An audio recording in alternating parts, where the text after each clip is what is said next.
Hola a todos. Estamos en el tema 2 de Introducción a PL/SQL y bloques anónimos. En concreto, este es el primer punto donde vamos a hacer una introducción breve a lo que sería el lenguaje PL/SQL. Dado que esta es una parte teórica y siempre nos parece más aburrido, pues bueno, voy a intentar sintetizar al máximo posible y no aburriros demasiado. ¿Qué es PL/SQL? Bueno, pues PL/SQL es un lenguaje de cuarta generación y se utiliza en bases de datos Oracle. Entre las características de PL/SQL habría que decir que PL/SQL es un lenguaje de tipo procedural, de ahí las siglas de PL, que provienen de Procedural Language. ¿Qué se diferencia de SQL? Sabéis que el SQL es un lenguaje que proviene de las siglas, ¿ven? Interrogativo, ¿ven? Que procede de las siglas Structured Query Language y se limita pues a interrogar a las bases de datos, aun siendo un estándar, solamente responde a qué queremos hacer en la base de datos. ¿Qué tipo de preguntas podemos hacer a través de SQL? Pues indicarle a la base de datos que nos recupere los datos que cumplen con cierto tipo de criterios, que nos inserte cierto tipo de información, que nos borre filas que cumplen con ciertas condiciones, que nos actualice una serie de datos también conforme a ciertas condiciones. Damos instrucciones precisas diciendo qué quiero hacer, pero nunca indicando el cómo lo quiero hacer. Ahí es donde entran en juego los lenguajes de tipo procedural. PL/SQL precisamente lo que hace es extender esas capacidades, no quedarse, digamos, en la fase meramente interrogativa, sino además complementar con comandos, con instrucciones de tipo procedural, que lo que hacen es complementar a lo que sería un SQL, un lenguaje interrogativo, convirtiéndolo en este caso en procedural y respondiendo no solamente a la pregunta de qué queremos hacer en la base de datos, sino también al proceso, el cómo lo queremos hacer.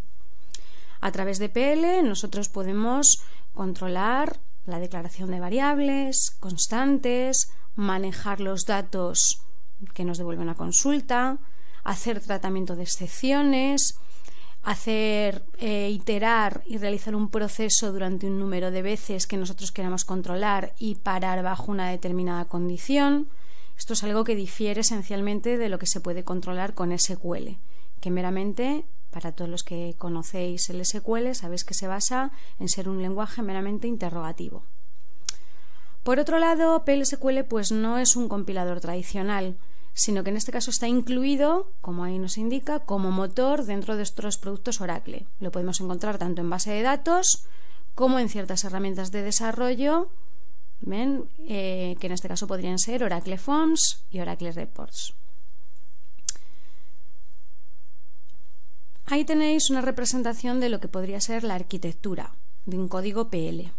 Nosotros aquí tenemos un código PL y dentro de nuestro código PL pues hay tanto sentencias consideradas de tipo procedural, que estas serían ejecutadas propiamente por el motor procedural de PL.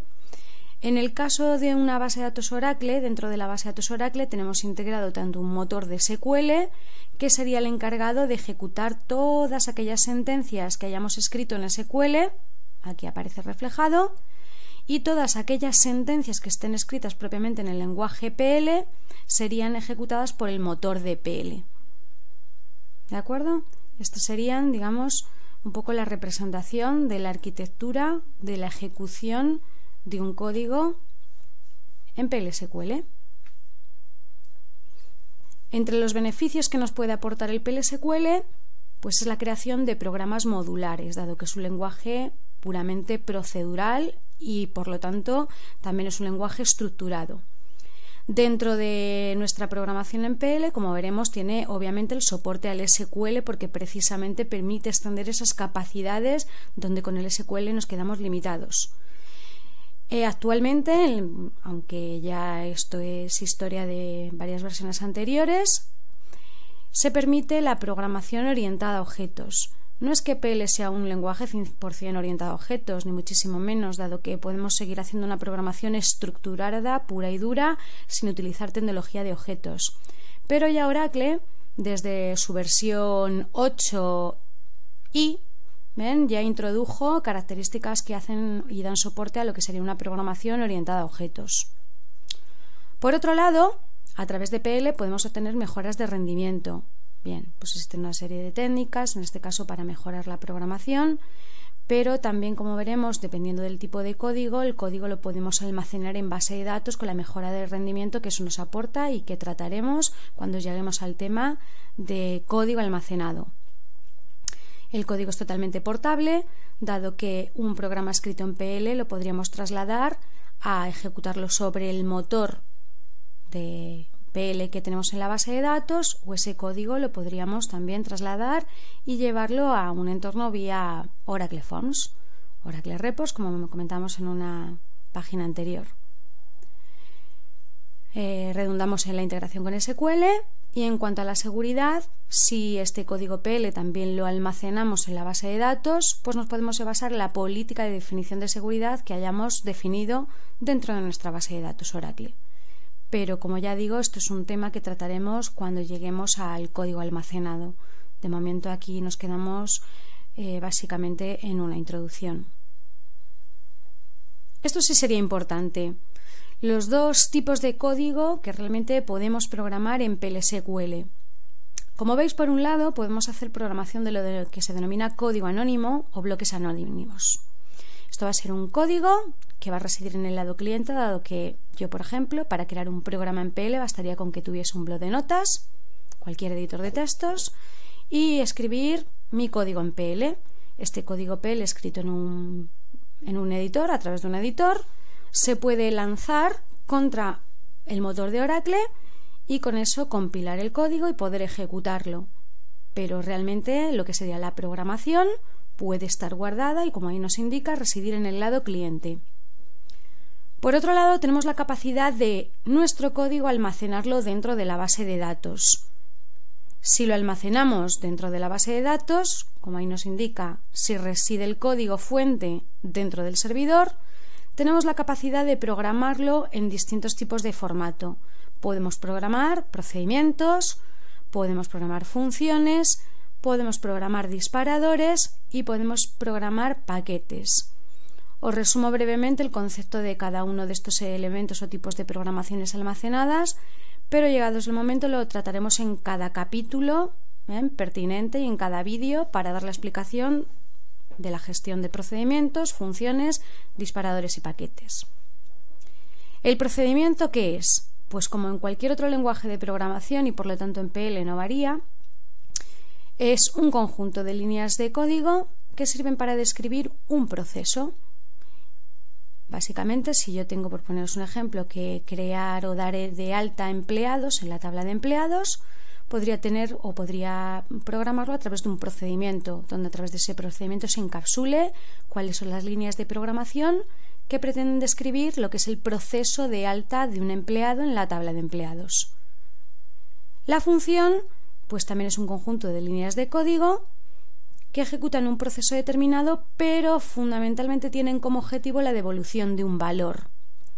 Si yo quiero devolver cuál es el salario de un empleado específico que me pasan como parámetro, pues esto sería más orientado a programarlo con una función que con un procedimiento. ¿Por qué? Porque la función en sí misma devuelve o retorna un valor. Si quiero conseguir el salario, pues la función dame salario retornará en este caso el salario. De ahí que sea más factible, en este caso, programarlo con una función. Concepto de paquete, pues es también un objeto que vamos a poder programar en la base de datos que sirve para encapsular fundamentalmente funciones, procedimientos, variables, constantes, es decir, elementos de programación que sirven para agrupar una funcionalidad común. Pensemos, por ejemplo, en un paquete de entrada-salida donde yo agrupo funciones de lectura o escritura. Pues en vez de tenerlas dispersas, almacenadas en la base de datos, de una manera organizativa y funcional, las puedo tener clasificadas dentro del objeto de tipo paquete. Es lo que en otros lenguajes de programación se conoce como librería. Podríamos denominarlo así, o biblioteca. Esto ya depende del lenguaje de programación. Y por último, el concepto de disparador. El concepto de disparador en PL va a ser código que también vamos a guardar en la base de datos, Pero aquí la política y la gestión es diferente a cómo se van a tratar, y ya lo veremos en el tema que corresponda, los procedimientos, funciones y paquetes. El disparador es un código que realmente programa un evento.